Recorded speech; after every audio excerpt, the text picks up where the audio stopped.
Hi guys, my name is Stavros. I'm the author of The Tome of Six, Book 1 of The Fateful Force, and I'm also a warbow archer and experimental archaeologist. Now, those familiar with my channel know about my previous armor test. Now, I tested a late 17th century zero Bakhtar or plate mail from the Mughal Empire, and in that test, I used some original late 17th century, early 18th century arrowheads from the Mughal Empire as well, so antiques.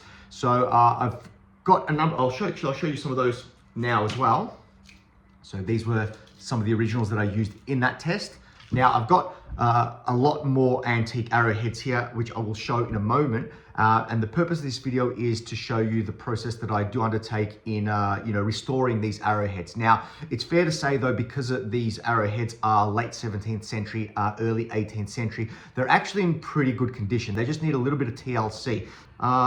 They're just, a little bit rusted. They need to be cleaned up, polished up, and then refitted onto new arrow shafts like what I've already done with these ones here. So these are actually some of the arrowheads I used in my previous test. And we can see they're actually really nice and clean when we compare them to, say, so we have to remove them from the reed shafts. I will be keeping obviously the reed shafts because the reed shafts are antiques as well. But I want to clean them up, polish them up, and then attach them to these shafts here. I will have to drill holes into the shoulder because they are tanked, and then bind them, and then I'll show you the end result. But so what I'll do in this video is I'll give you like a step-by-step process of what I do in order to repurpose these antique arrowheads onto brand new modern shafts. Now this is a siege arrow. Okay, and we can see with the siege arrows, it's very common to have these kind of brass or copper type of rings that go around the tangs. I'll show you that on, here we go. On one of the completed ones, we can see here at the base towards the shoulder, it's very, very common to have these kind of brass and copper, as well as probably other metals as well, rings that go around the tang and fasten onto the base or the shoulder of the arrow. Okay, we can see this one here. It's rusted though, so we can't really see the coloration of those rings themselves. Now, technically, copper and brass don't rust; they tarnish. So these are probably tarnished. However, some of the rings could be made of other metals, and that's why they do appear rusted, and they do need to be polished and cleaned up. Give it a bit like that. There we go. Yep. Then what I'm going to do is, once I've taken all these arrowheads off, and I'll show that in a moment, I'm going to use this kind of metal decorroder. It's called Renaissance. Now, but this won't take all the rust off the item, but what it will do is it will bond with most of the surface rust, drawing it into the liquid itself. So I will set the arrows into a vessel. I'll soak them in this Renaissance decorroder, and then we'll leave it for a few hours, and then we'll come back and you'll see what I mean.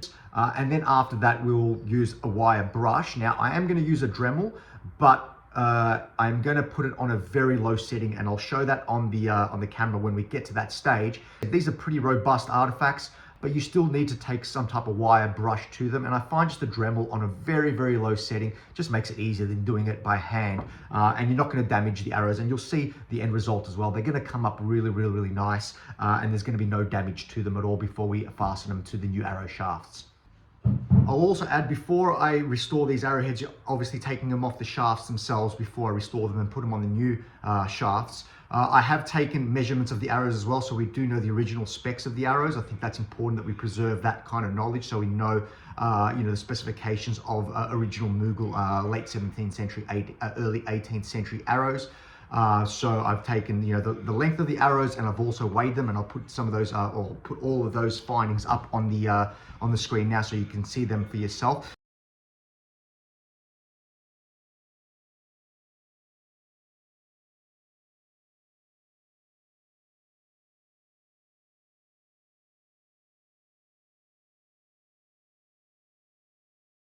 So I just thought I'd add that as well, that we have taken the measurements of the arrows themselves, so we can document those, because I think that's important, for historical purposes. So we've put the Renaissance Decorroder into the plastic container with the arrowheads, and you can already see this kind of like aura, or this kind of the rust being drawn out of the arrowheads themselves around the arrows. It's very, very subtle, but obviously we've only had them in there for about 10-15 minutes. I'm going to leave them in there for a few hours, but it's already started to work, as you can see here. Okay, so we're back. I actually ended up leaving the arrowheads, and I'll show them in a second, overnight, only because life got in the way. I was a little bit busy, so I couldn't come back to do this step of the process. But you can leave them overnight. It doesn't really matter. Leaving might actually draw more of the rust out. So I'll show some of them now on the camera, and we can see here how the gel, or the viscous kind of fluid from the Renaissance metal decorroder, has really changed color. Now what I'm going to do is I'm going to extract them, and I'm going to put them into some soapy water and scrub them just with my hands. Now, of course, once we do this, we are then going to want to dry them. Okay, so I also should put some gloves on. So I'm just putting it into soapy water. Soapy water is a bit off screen. You don't really need to see that. And I'll do this for all the arrows one at a time, and then we'll come back and I'll show, obviously, drying them. And then the next step will be using a Dremel. Then we will drill the arrow shafts as well, the shoulder of the arrow shaft, to accommodate the tangs of these arrowheads. And then we'll also wrap them with I'm gonna use artificial sinew. That's what I used for the arrows in my arrow test. And then I'll show you how I do that as well. And then we will have completed arrows, nice and beautiful arrows. Okay, so I'll just show you this one to begin with. I'm just gonna use the rag on this siege arrow. Bring that to the camera. Here we go. Before, we couldn't really tell the color of these rings, but now they're coming up a little bit nicer as the rust has come off them, and we can see that kind of contrast now with the silvering of the siege arrow. But of course, there's still some rust, some stubborn rust on this, but we've gotten rid of most of that crusty rust, and now they're going to be ready for that wire brush.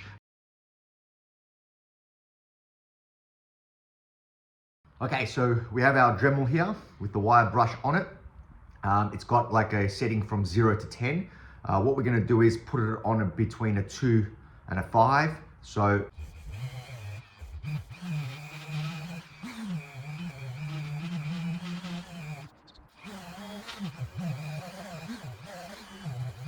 alright, so we're getting there. Looking really nice.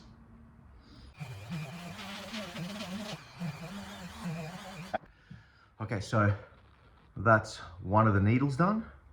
We can see it's still got a bit of that pitting, but that's okay. Gives it some of that character.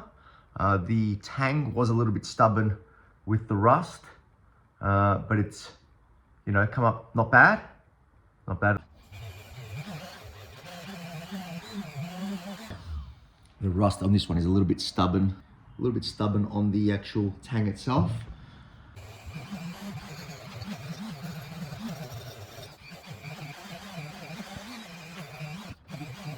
Really nice so far. Put the brass inserts on. Yeah, that's looking nice.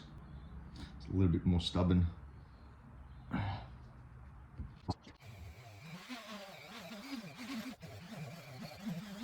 Okay, so here we have it. You can see those nice brass or copper inserts.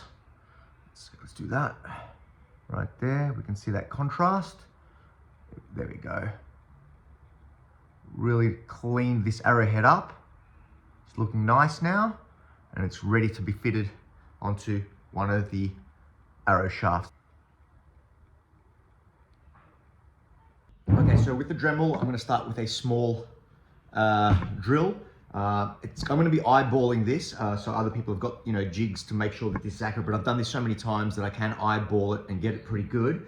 So I'm going to start with a small drill, and then I'm going to go to an even bigger drill, because as we can see here, the tang is bigger than the small drill. But we start with small drill to make the initial hole, to get it accurate, and then we drill further with a larger drill bit in order to accommodate the full tang. So let's just do that really slowly.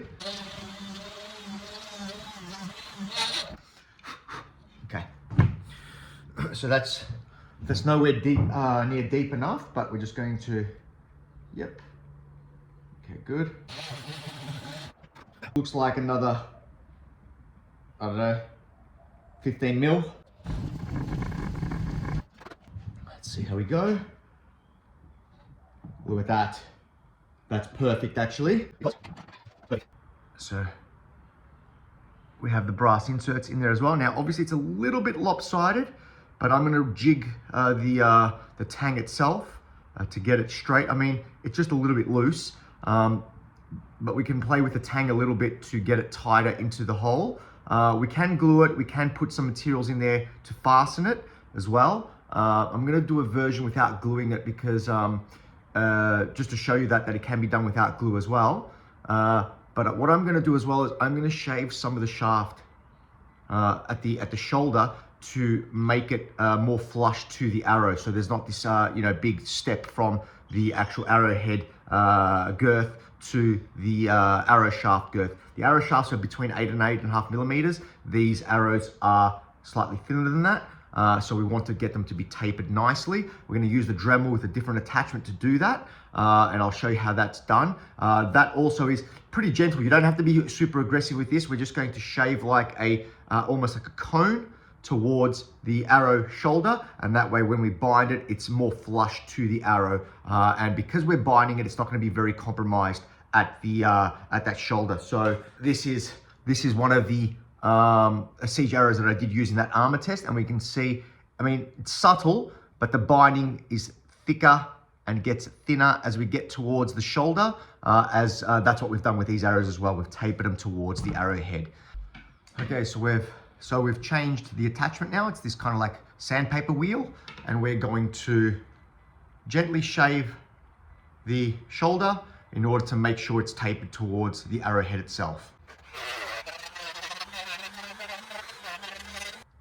Yes.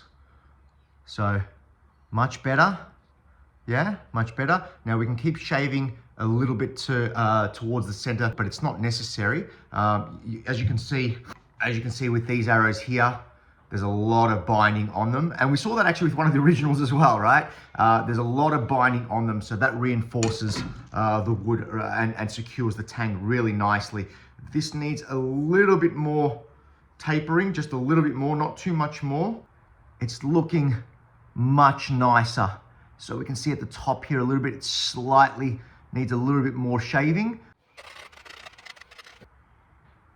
You can see the brass rings are closer now to the shaft itself. Now the trickiest part is at this moment, you're gonna have to play around with the arrowhead to make sure that it's aligned straight on the shaft, so it's not bending, being crooked. This is actually true for socketed arrows as well. It's always, the tricky part is getting that cone right and then eyeballing the arrow down the shaft. And you eyeball the arrows down the shaft to make sure that they're nice and symmetrical, that they are in line with that shaft, they're not off center. Whenever you fit arrowheads, at least for me, and I'm sure other people have got a similar problem when you fit new arrowheads to the shafts, that seems to be the trickiest and the most fiddly part. So be patient with this part.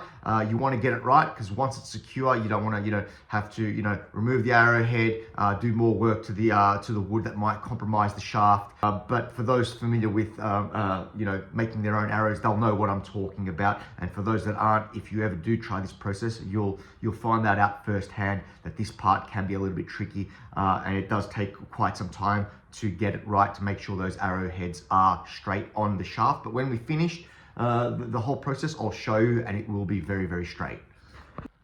Okay, so we've fiddled around with it, and it's actually coming up really nice. It's not perfect, but because it's tanged, you can play with it a little bit. You don't want to obviously compromise the tang or break any of the wood as you bend it, so you're not going to be aggressive, but you can fiddle around with it a little bit to ensure that it comes straight on. And once we bind it as well, especially if you're going to glue it as well, once you've glued it, it's going to be really secure in the socket itself. But even the binding will help to hold the tang in place. Now, in a traditional sense, you don't necessarily need to use glue for these, because, I mean, as barbaric as it sounds, obviously, when you loose these arrows and hit a target, let's say they get embedded into one of your targets, which will, you know, more than likely be a human or some type of war animal. So in the Mughal Empire, a horse or an elephant.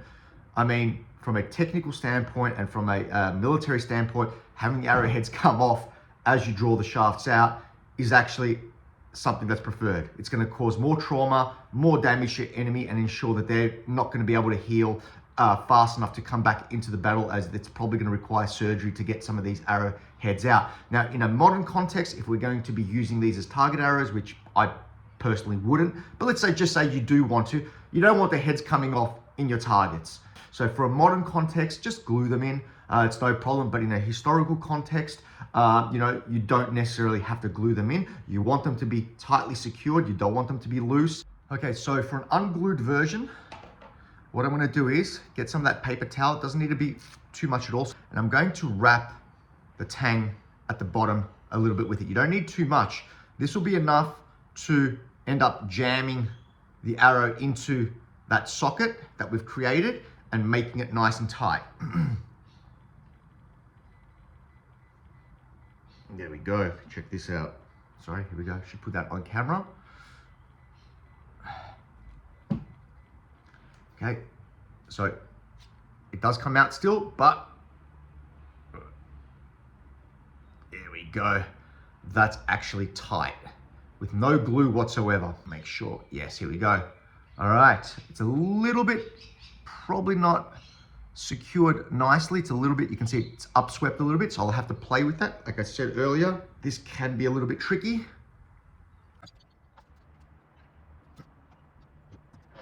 Okay, it's nice and straight. So we're going to use this artificial sinew, and I'll show you how I wrap it. So what we're going to do is take that artificial sinew, and we're going to take the end of it, put it not quite halfway down the shaft, and we're going to now wrap that sinew, try and get it nice and close, around the shoulder. So we want to get this nice. And as we wrap it, we're going to wrap it down the thread. And we want to do it in a way that we're not doubling up too much. Let me turn this around this way. Here we go. Okay, so I'm going to have that nice and close. It's a bit hard me doing it when I shot on the camera, but you'll see I want it to be tight. Nice and tight. Make sure we can see. I'll just show you this part for now. That way it's as thin as possible, and I'm also applying quite a bit of pressure here, making sure it's tight so that it's as secure as possible, and it reinforces the wood as best as possible as well. So I'll do the rest of this off camera, then I'll show you how I bind it off. I might need to adjust the arrowhead a little bit once it's secure in the socket to make sure it's nice and straight, but I'll come back to how I secure the binding without using any glue. Okay, so I've bound it up. I'm going to snip this off. Now there's going to be some excess. I can bind it past the excess, but I'm going to snip some of that off as well, and I'm going to show you how to secure this without glue. Excuse the noise in the background. So I'll turn the volume off as I do this. All I'm doing here is tying a knot by hand. Okay, so we have a little bit of excess of the sinew. Take some fire to it. You can do this with a lighter, but what this is going to do is it ends up melting the sinew a little bit. Bit of metal, press it down. Try not to burn the wood. But this sinew melts a little bit and shrinks. There we go. So you don't need to use any modern glues to do this. Make sure okay. And then what I like to do as well is just run a flame up gently. I'm not going to let it linger. This will shrink the sinew, making it tighter against the wood. as you can see, oops, sorry, on frame, I'm not letting it linger. There we go. And that's what the sinew wrapping looks like. See those brass, just one sec here. Yep. We're gonna do the same for the fletchings and down to about here. As we can see on one of the arrows that I used in my test. That's just to add reinforcement. There's obviously no tang that goes that far down, but that adds reinforcement to these arrows because these arrows, I couldn't find any Ottoman style or, you know, Middle Eastern style arrows that were spined for a 100-pound bow. These are spined for a 75 to 85-pound bow. So reinforcing, obviously the tangs make sense, but then I also reinforced the other side of the arrow as well to give it a bit of a stiffer spine. So it would come off the bow a little bit better, as well as provide that reinforcement so it wouldn't shatter. And we did see in that test, these arrows came off amazingly well off that bow. They came off beautifully. So that's what I do. I will go ahead and bind the rest of this arrow, and then I'll show you the end result. Okay, so this is the end product. That's how it looks at the end. Bound it on both sides. Bit of a zoom out.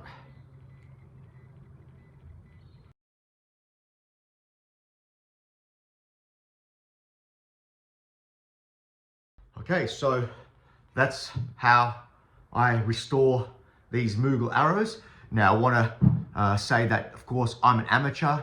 There are going to be better ways of doing this. There's going to be, you know, more tools you can use. I'm obviously with a Dremel, I'm eyeballing it. I'm not using a jig. There are certainly better ways of doing this, and I welcome people's comments.